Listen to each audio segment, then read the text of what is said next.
Olá, boa noite. Nós vamos entrevistar ao longo desta semana os candidatos à presidência mais bem colocados na pesquisa Datafolha de intenção de voto, que foi divulgada no dia 28 de julho. Pela ordem determinada em sorteio, com a presença dos assessores dos partidos, Jair Bolsonaro, do PL, é o entrevistado de hoje. Amanhã, Ciro Gomes, do PDT. Na quinta-feira, Luiz Inácio Lula da Silva, do PT. E na sexta-feira, Simone Tebet, do MDB. Nós vamos abordar os temas que marcam cada uma das candidaturas. O tempo total dessa entrevista é de 40 minutos. E, ao fim, o candidato vai ter 1 minuto para as considerações finais. Candidato Bolsonaro, boa noite. Obrigada pela presença. Eu agradeço também a sua presença, candidato, e o tempo começa a ser contado a partir de agora. Nós vamos começar a entrevista com um assunto que tem mobilizado os brasileiros. O senhor tem xingado ministros do Supremo Tribunal Federal, tem feito ataques sem prova nenhuma ao sistema eleitoral brasileiro. O senhor chegou, inclusive, a ameaçar não ter eleição no Brasil, como se coubesse ao senhor decidir uma coisa dessas. Candidato, com franqueza, o que é que o senhor pretende ou o que é que o senhor pretendeu com isso? O senhor pretendeu, por acaso, criar um ambiente que, de alguma forma, permitisse um golpe, contra o qual, inclusive, a sociedade civil se manifestou agora com a divulgação de 2 manifestos ou outros manifestos em defesa da democracia? Primeiro, você não está falando a verdade quando fala xingar ministros. Não existe. Isso não existe. É um fake news da sua parte. Outra coisa, eu quero é transparência nas eleições. Vocês, com toda certeza, não leram o inquérito de 2018 da Polícia Federal, que inclusive está inconcluso. E aquela pergunta que eu sempre faço: se você pode botar uma tranca a mais na sua casa para evitar que ela seja assaltada, você vai fazer ou não? Então esse é o objetivo disso que eu tenho falado sobre o Tribunal Superior Eleitoral. E outra coisa, em 2014, tivemos eleições, no segundo turno, o PSDB duvidou da lisura das eleições e contratou uma auditoria. E a conclusão da auditoria do PSDB, que as urnas são inauditáveis. E só para ficar bem tranquilo aqui, mano, 2018, houve uma denúncia de fraude, e a senhora Rosa Weber determinou que fosse aberto um inquérito pela Polícia Federal para apurar a fraude. Que, obviamente, se houve fraude, eu ganhei, quem fraudou seria eu. A PF começou a apuração. E quem informou o que eu vou te falar aqui para a PF foi o Tribunal Superior Eleitoral. Numa das partes do inquérito está assinado pelo chefe do TI do TSE que hackers ficaram por 8 meses dentro do TSE, inclusive com a senha de um ministro, de nome Banhos, além de senha de outros 5 servidores. Imediatamente, a Polícia Federal pediu os logs, as impressões digitais do que ocorreu nas eleições de 2018. O TSE podia ter informado no mesmo dia, mas 7 meses depois, o TSE informou que os logs haviam sido apagados.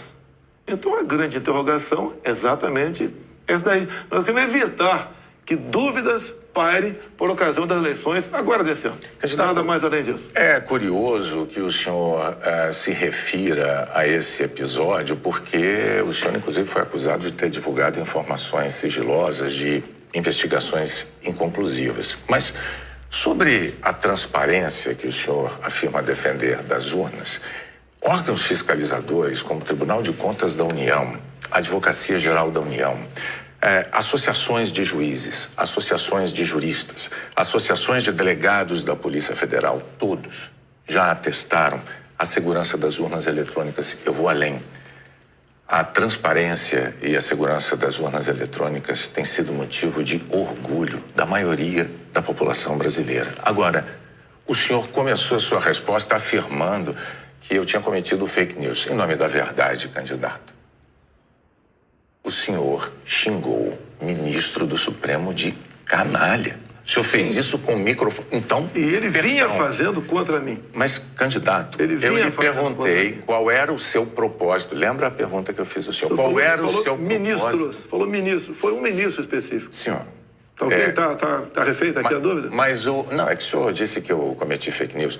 Só para esclarecer, a pergunta que eu lhe fiz é: qual era o seu propósito ao xingar um ministro de canalha e ameaçar não permitir que as eleições fossem realizadas, se isso não lhe compete fazer? Não é uma atribuição do presidente da República, é uma atribuição constitucional, candidato. Quem vem sendo perseguido o tempo todo por um ministro supremo sou eu. Um inquérito completamente ilegal. E as medidas que vinham sendo tomadas por esse ministro eram contestadas. Lá atrás, inclusive, a procuradora Raquel Dodge deu um parecer para que esse inquérito deixasse de existir. E continua existindo. A temperatura subiu. Hoje em dia, pelo que tudo indica, está pacificado. Espero que seja uma página virada. Até você deve ter visto, por ocasião da posse do senhor Alexandre de Moraes, um certo contato amistoso nosso lá. E pelo que tudo indica, está pacificado. E quem vai decidir essa questão de transparência ou não serão, em parte, as Forças Armadas que foram convidadas a participar da Comissão de Transparência Eleitoral.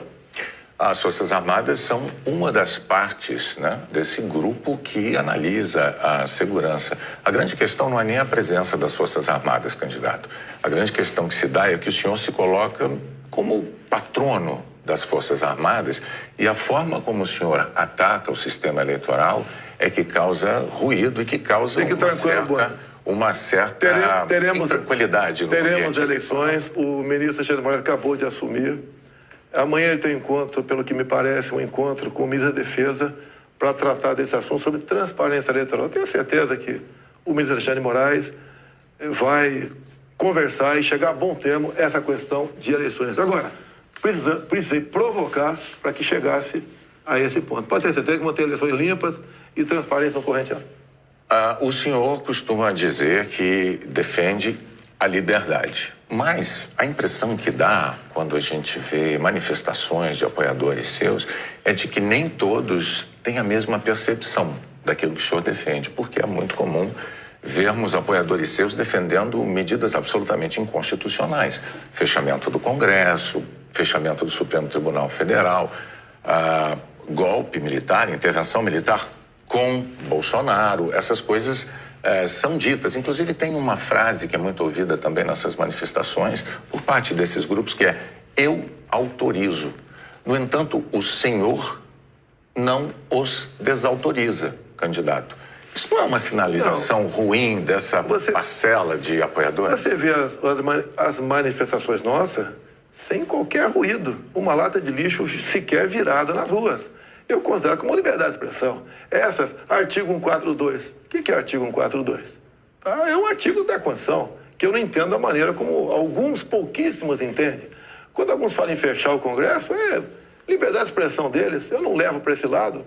Tá? E para mim isso aí faz parte da democracia. Eu não posso eu ameaçar fechar o Congresso. Isso, ou o Supremo Tribunal Federal. Então, Bonner, eu não vejo nada demais, vejo como liberdade de expressão, como alguns falam em AI-5, nem existe mais AI-5. Você querer punir alguém por ter levantado uma faixinha no meio da multidão AI-5, bom, isso aí é uma coisa que, no meu entender, não leva a lugar nenhum. Agora, o outro lado... Eu não quero interrompê-lo, mas é que o senhor disse algo muito... Perdão, candidato. O senhor disse algo muito importante ainda há pouco. O senhor disse, referindo-se ao ministro Alexandre de Moraes, que teremos eleições, elas serão limpas, etc. Com o intuito de tirar esse estresse, tirar a intranquilidade desse momento eleitoral do Brasil. O senhor não quer aproveitar essa oportunidade diante de milhões de brasileiros para assumir um compromisso eloquente de que vai respeitar o resultado das urnas, seja ele qual for? Seja qual for, eleições limpas devem e têm que ser respeitadas. O senhor vai respeitar... Limpas e transparentes têm que ser respeitadas. Está atestado que as eleições brasileiras são limpas e são transparentes e que as urnas são auditáveis. Isto posto, eu lhe pergunto mais uma vez.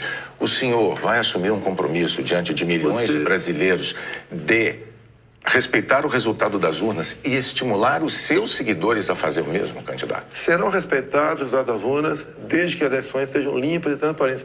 Como você disse que eles são auditáveis e em 2014 não aconteceu isso? Mas tudo bem. Vamos botar um ponto final nisso? O senhor vai botar um ponto ponto resolvido, final? Ponto final. Vamos para outra pergunta, outro assunto. Então, vamos respeitar os resultados. Nós temos uma declaração importante do candidato Bolsonaro assumindo publicamente o respeito ao resultado das urnas de outubro. Renata. Pandemia, candidato. Claro. Nos momentos mais dramáticos, o senhor imitou pacientes de Covid com falta de ar. Sobre as mortes, o senhor disse, e daí? Eu não sou coveiro? O senhor estimulou o uso e usou dinheiro público para comprar medicamento comprovadamente ineficaz contra a Covid. O senhor desestimulou a vacinação. O senhor não teme ser responsabilizado, senão pelos eleitores, pela história? Olha, nós compramos mais de 500 milhões de doses de vacina. Só não se vacinou quem não quis. Eu acho que vocês dois se vacinaram. Comprada por mim. E em tempo bem mais rápido que outros países, que isso não tinha no mercado. Não poderia eu, num primeiro momento, por exemplo, falar que devíamos assinar certos contratos, como por exemplo com a Pfizer, onde a Pfizer não garantia a entrega da vacina. A primeira vacina no mundo foi dada em dezembro de 2020. Em janeiro, nós já estávamos vacinando no Brasil. Então, fizemos a nossa parte.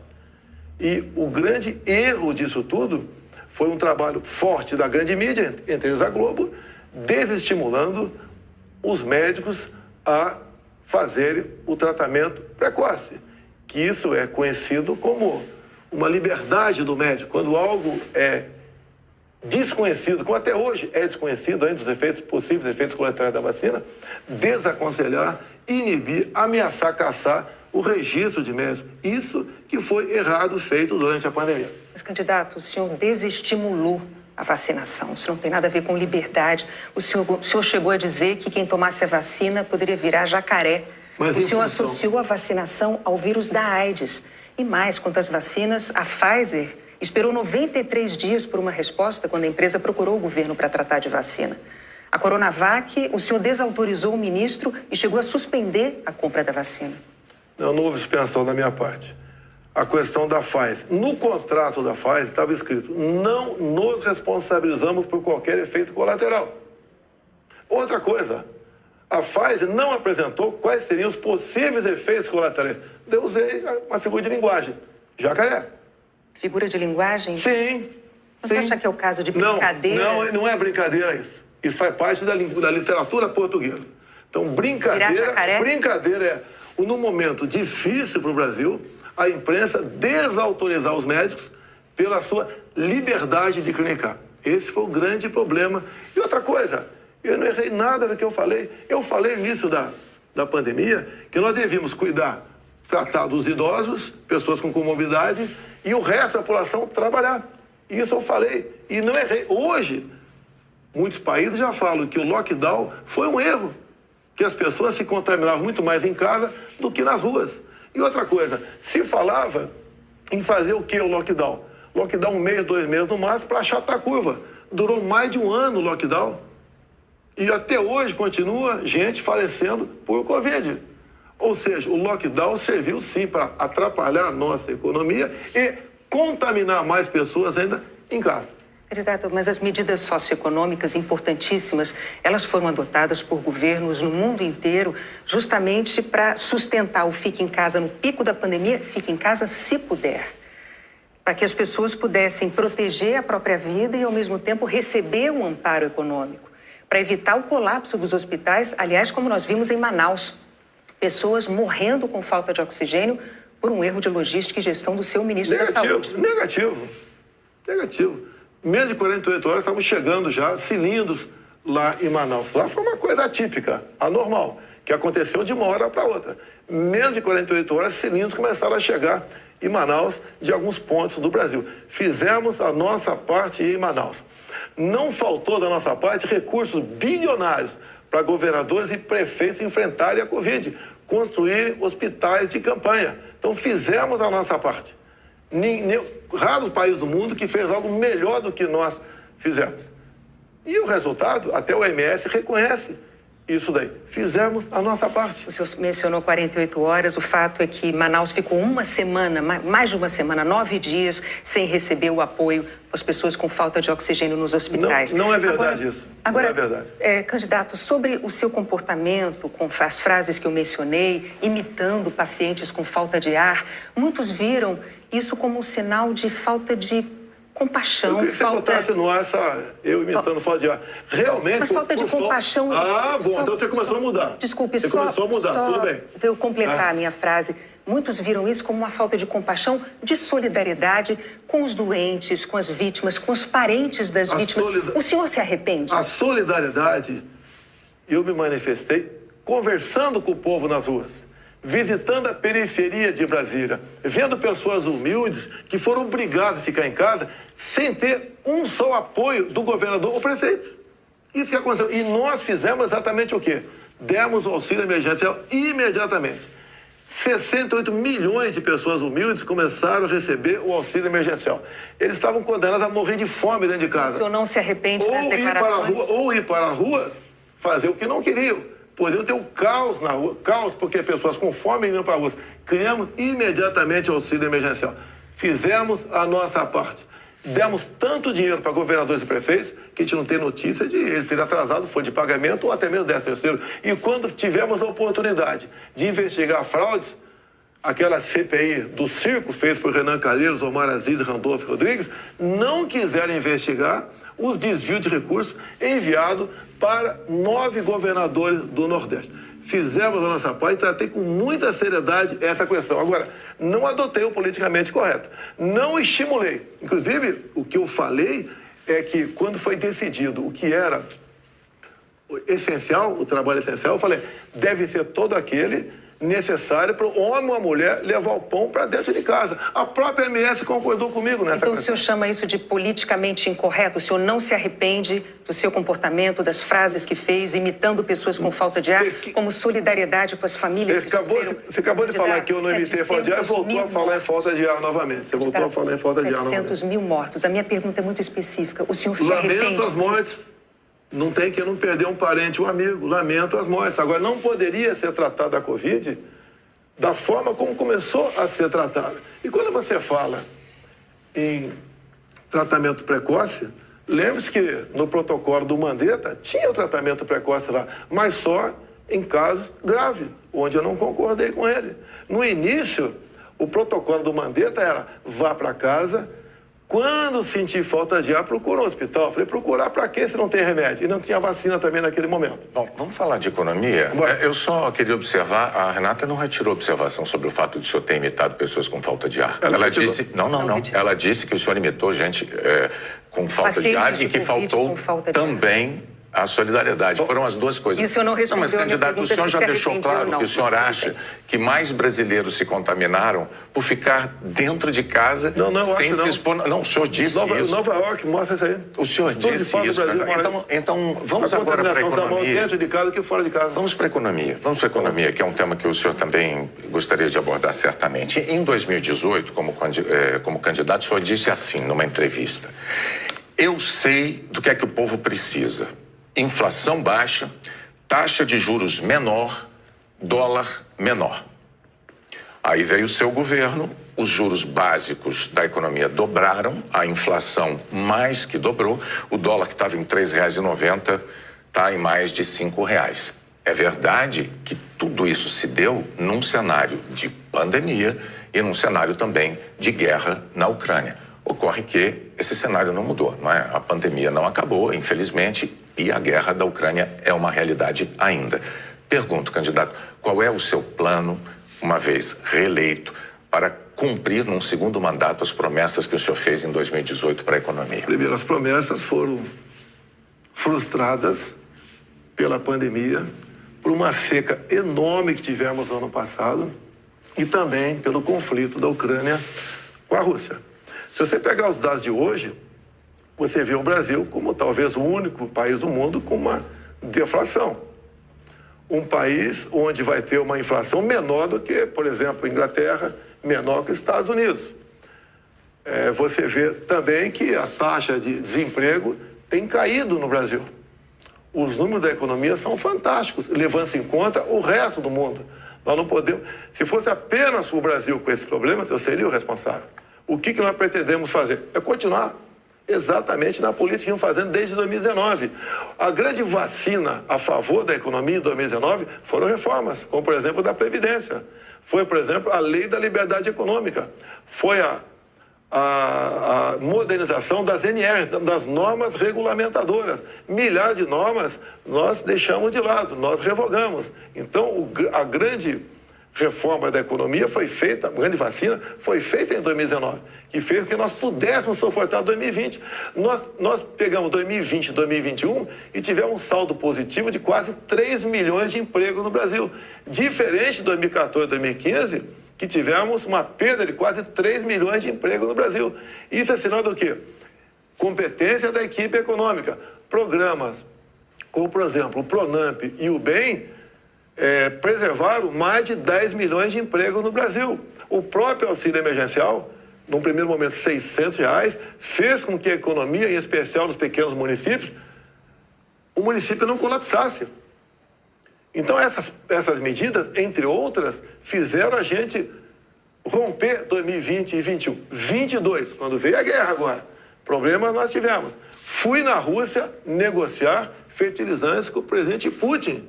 Se não tivesse ido, não teria ido fertilizante para a nossa safra agora, desse segundo semestre. Não, isso é importante. Não. Isso garantiu o quê? A segurança alimentar do nosso Brasil e do mundo. Só para concluir, então, num segundo mandato, o senhor daria sequência aos planos que foram estabelecidos e desenvolvidos no primeiro mandato. Bonner, você pode ver, Bonner, nós somos o 7º país mais digitalizado do mundo, tá? Nós fizemos muita coisa no Brasil, atendemos realmente a todas as camadas da sociedade. Só agora, na questão do IPI, a proposta do Paulo Guedes, que está parada no Supremo Tribunal Federal, nós pretendemos diminuir impostos de 4 mil produtos em 35% de IPI. Para o segundo mandato. Não, desse agora.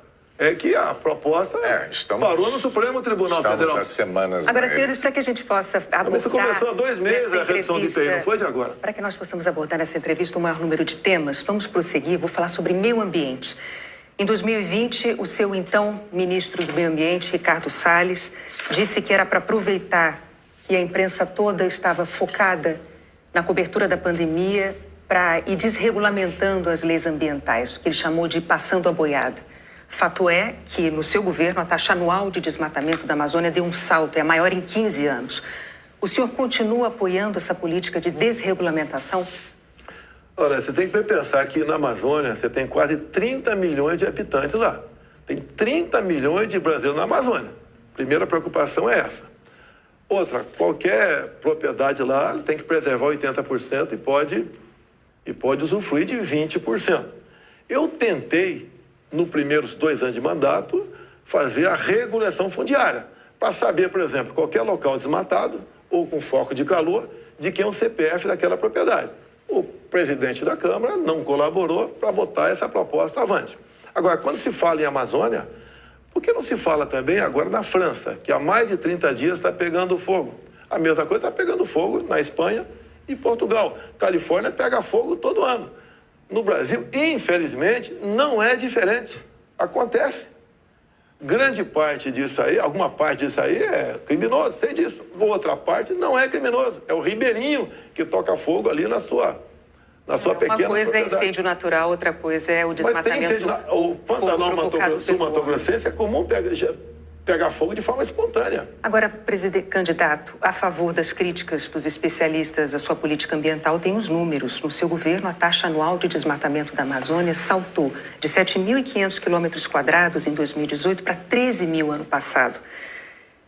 O levantamento do MAP Biomas mostrou que 97% dos alertas de desmatamento emitidos desde 2019 não foram fiscalizados pelos órgãos responsáveis, 97%. Especialistas dizem que quando o senhor desautoriza, por exemplo, a destruição de equipamentos pelos órgãos fiscalizadores ou quando o senhor desmonta órgãos como o IBAMA, o senhor está passando uma mensagem de incentivo a quem desmata ou ao garimpo ilegal. Primeira coisa, a destruição, como dá em lei, é se você não puder retirar o equipamento daquele local. O que vinha acontecendo, e ainda vem, infelizmente, é que o material pode ser retirado do local, porque se chegou lá pode ser retirado. E há o abuso de uma parte. E como eu disse para você, tem locais... De qual parte? Tem locais na Amazônia ali que é permitido. Mas desculpa, eu não entendi. Abuso de qual parte do órgão fiscalizador? Sim, por parte do IBAMA. Sim. Por que, candidato? O que seria um Mas abuso o seguinte, o que diz a lei... na defesa da floresta O que diz a lei, um trator, por exemplo, você tem que tocar fogo se não puder retirar daquele local. O que e muitas vezes o pessoal do IBAMA faz? Toca fogo mesmo podendo retirar o material de lá. Mas a quem interessa defender a posse de um trator utilizado para derrubar árvores na Amazônia, candidato? Mas não está derrubando a árvore na Amazônia, está derrubando em áreas, muitas vezes... Mas a lei não fala se um local é permitido ou não. A quem lei, interessa, candidato? A lei não fala. Tem sido destruído, vem ser destruído. A minha orientação é cumprir a lei. Nada mais além disso. E os órgãos fiscalizadores... Olha só, a Amazônia é do tamanho da Europa Ocidental. Ali na Amazônia cabe uma Alemanha, cabe uma França, cabe uma Itália, cabe um Portugal, cabe um montão de países. Você pensa que fiscalizar, evitar que pegue fogo... Mas só para entender, então, sobre a desautorização dos órgãos fiscalizadores para destruir equipamento apreendido... Não desautoriza, manda cumprir a lei. A lei fala que se o material pudesse retirar de lá, assim como entrou, não é para ser destruído. Mas com que propósito mesmo? Eu não entendi. Cumprir a lei. Propósito, cumprir a lei. Faz lá dentro, eu tenho aqui uma aspas. Tem quase 30 milhões de pessoas que têm que sobreviver. Eu tenho aqui uma aspas em que o senhor diz que não é para queimar nada, maquinário nem trator. Mas vamos adiante, o fato é que, sobre o meio ambiente, em 2018, o mundo tinha uma visão sobre o compromisso ambiental do Brasil. Hoje, o mundo vê o Brasil como um destruidor de florestas. Num segundo mandato, o que o senhor vai fazer para mudar essa imagem? Primeiramente, destruidor de floresta. É uma mentira. Ninguém quer destruir floresta, né, por livre e espontânea vontade. O acordo Mercosul-União Europeia estava travado. Com os problemas agora da guerra, Ucrânia, Rússia, a União Europeia quer acelerar o acordo conosco para o Mercosul. Dizer mais, a Alemanha está usando combustíveis fósseis. Por quê? Se eram os países que diziam que nós devíamos cada vez mais buscar aí energia limpa. Concordo com eles, mas a realidade é outra completamente diferente. Não é a realidade aquilo que a gente acha que deve ser, é o que tem que ser. Países da Europa já estão em contato conosco, por exemplo, atrás do hidrogênio verde. O Brasil será uma grande potência fornecedora de energia hidrogênio verde. Como já temos acertado, né, no limite máximo, temos até o equivalente a 50 Itaipus na costa do Nordeste. E nós vamos exportar esse hidrogênio verde para a Europa toda. Ou seja, o Brasil é um exemplo para o mundo. Você pega, está na minha frente por coincidência aqui, por exemplo, as áreas reservadas em países outros para a agricultura, não é pecuária, é agricultura. Somente a União Europeia é de 45% a 65%. Você pega países como a Alemanha, 56% para a agricultura. Então, você pega o Reino Unido, 63% para a agricultura. O Brasil preserva 2/3, 66% da sua área verde. O Brasil não merece ser atacado dessa forma. Vamos falar porque, no fundo, há um interesse no agronegócio. É deixar o Brasil de lado. Agora, cada vez mais o mundo vê, uma própria presidente do OMC disse, há 2 meses, 3 meses atrás, disse o quê? Que o mundo, sem o agronegócio do Brasil, passa fome. Ou seja, a realidade está aí. Vamos ver se o Brasil consegue mudar essa imagem. Vamos tentar mudar, sim. Bom, vamos falar de política agora, candidato. Muito importante isso agora. Está também nas atenções por motivos claros. Em 2018, o senhor, candidato à presidência, o senhor se apresentava como o candidato da antipolítica e o candidato contra o Centrão. Na convenção do seu partido, o general Heleno chegou a cantar se gritar, pega Centrão, não fica um, trocando a palavra ladrão por Centrão, etc. Isso ficou muito famoso. Hoje, a verdade é que o Centrão, ele é a base do seu governo.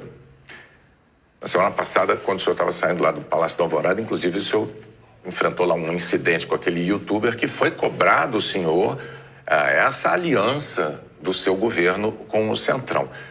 Eu pergunto, por que eleitores como aquele, que se sentem traídos pelo senhor, acreditariam nas suas promessas de agora. Você está me estimulando a ser ditador. Eu, candidato? Você. Porque o Centrão são mais ou menos 300 parlamentares.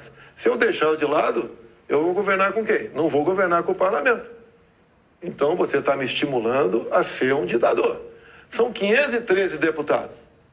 300 são de partidos de centro, pejorativamente chamados de centrão. O lado de lá, os 200 que sobram, a pessoa do PT, PCdoB, PSOL, Rede. Não dá para você conversar com eles. Até eles não teriam número suficiente para aprovar sequer um projeto de lei comum. Então, os partidos de centro fazem parte, grande parte, da base do governo para que nós possamos avançar em reformas. Como temos avançado em muitas coisas. Como, por exemplo, através do Centrão, nós conseguimos o Auxílio Brasil de R$600 para 20 milhões de famílias.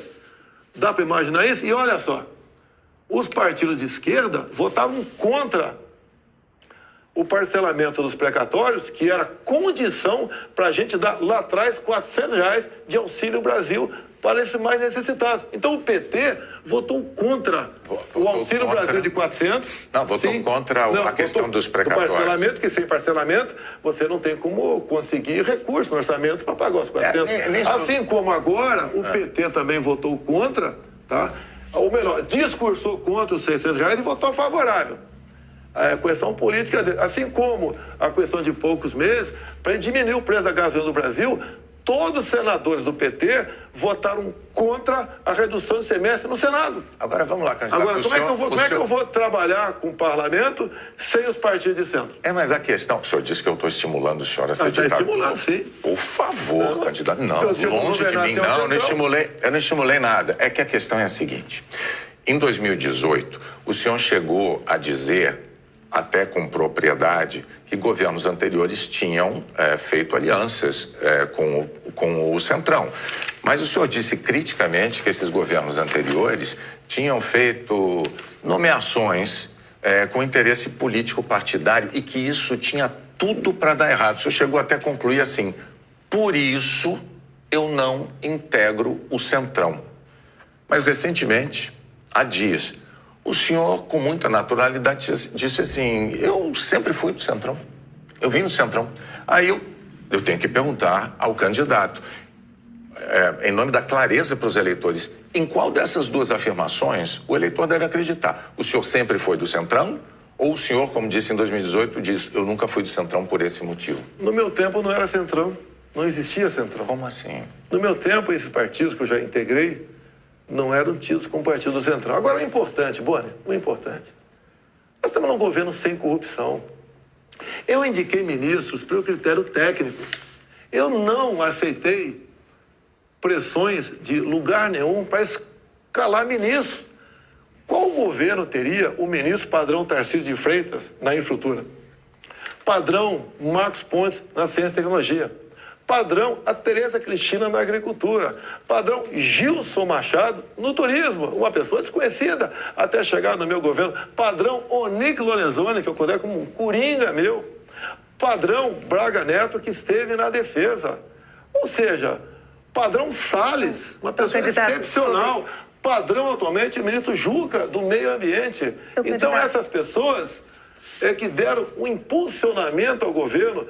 Estamos governando com competência e sem corrupção, porque não tem indicação política para esse ministério. Citou vários ministros, então, aproveitando a deixa, eu vou falar de um tema importantíssimo para o futuro do Brasil, que é a educação.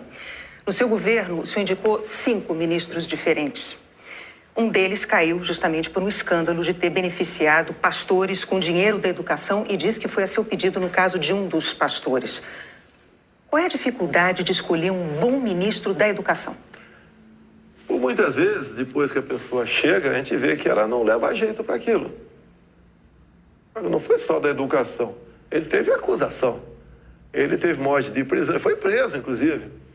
Agora, conseguiu habeas corpus logo em seguida. Agora, fiquei sabendo depois, né? Que o Ministério Público do DF foi contra a prisão dele. Agora, veja só... Foi contra a prisão dele. Por quê? Não tinha nada contra ele. Se tiver hoje em dia, é outra história. Até aquele momento não tinha nada. A questão de ter 2 pastores, um que está no gabinete dele, qual é o problema? Agora, se ele faz besteira, e se essa pessoa... Agora, nós começamos a investigar o caso Pastores. Não foi a Polícia Federal. Nós começamos a investigar com a CGU. Agora, só na área da educação, o primeiro-ministro escolhido pelo senhor caiu depois de 3 meses porque, por causa de um escândalo, pediu que professores gravassem slogans de campanha seu.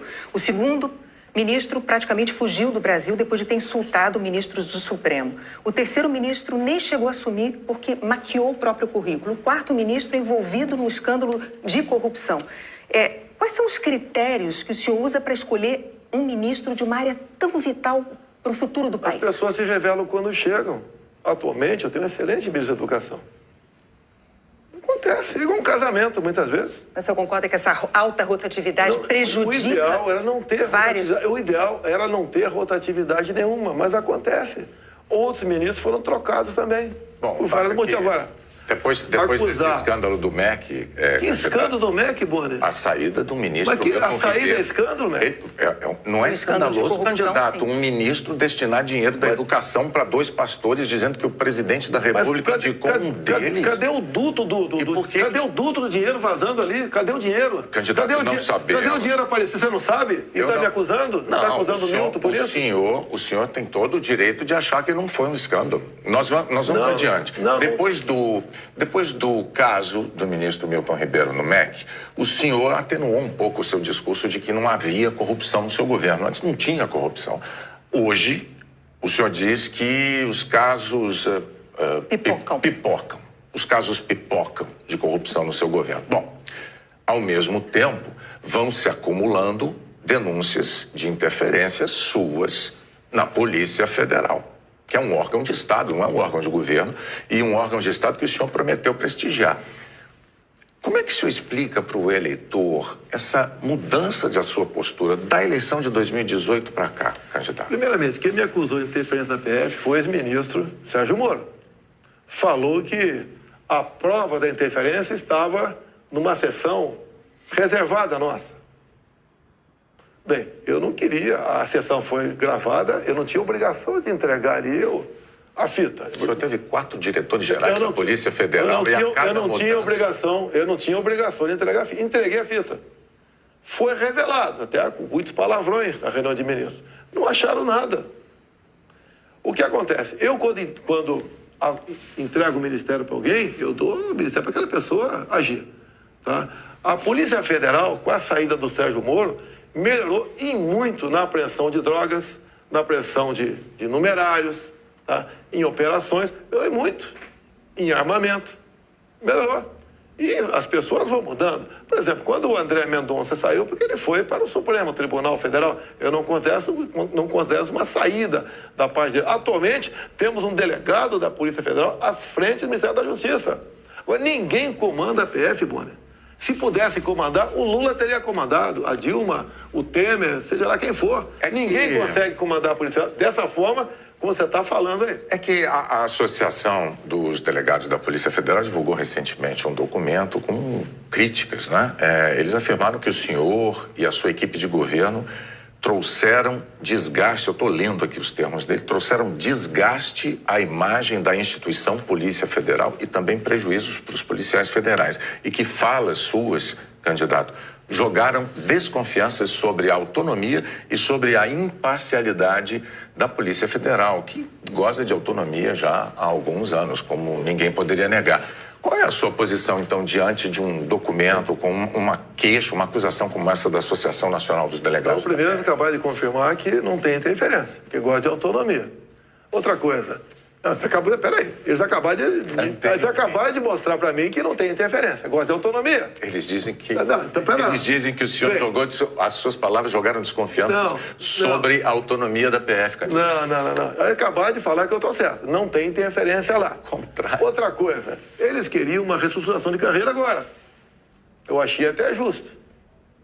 Mas outras categorias não concordavam com isso, sem serem beneficiadas também. E daí começou o movimento por parte de alguns delegados da PF, contrário à minha posição, que deságua numa nota como essa daí. Eu queria, inclusive, reestruturar a Polícia Rodoviária Federal, que era bem mais fácil, menos onerosa. Os delegados, essa mesma associação, não topou fazer isso aí. Então aí está uma briga política, salarial, por trás disso. Candidato, o senhor agora tem 1 minuto para suas declarações finais. Tá. Pois é, passou rápido. Eu queria ficar algumas horas com vocês aí. Tá? Quando o senhor começar, a gente começa a contar o tempo. Vamos lá. O que eu tenho a falar para a população brasileira? Peguei o Brasil numa situação crítica, na questão ética, moral e econômica. Começamos a trabalhar, tá? Fizemos muitas reformas em 2019. Infelizmente tivemos a Covid, depois tivemos a guerra lá fora, tá? Tivemos uma seca enorme. E nós fizemos tudo possível para que a população brasileira sofresse o menos possível. Isso nós fizemos. Hoje você nota o preço do combustível caiu assustadoramente, nada de canetada, com um trabalho nosso junto ao parlamento brasileiro, conseguimos R$600 de Auxílio Brasil para 20 milhões de pessoas mais pobres, conseguimos a transposição do São Francisco, que estava parado desde 2012, levando água para o Nordeste. Nós pacificamos o MST, titulando terras pelo Brasil, e 90% dessa titulação foram para as mulheres. Criamos o PIX, tirando dinheiro de banqueiros, fazendo com que a população pudesse se transformar muitos em pequenos empresários, um PIX sem qualquer taxação em cima do PIX. Anistiamos 99% da dívida de 1 milhão de jovens junto ao FIES. Encerrou? Acabou. Muito obrigado aí, até a próxima. É boa, né? Renato, até a próxima. Candidato, mais uma vez, muito obrigado por ter vindo e por ter prestado esses esclarecimentos ao público telespectador, aos eleitores brasileiros. Nós voltamos ao estúdio do Jornal Nacional.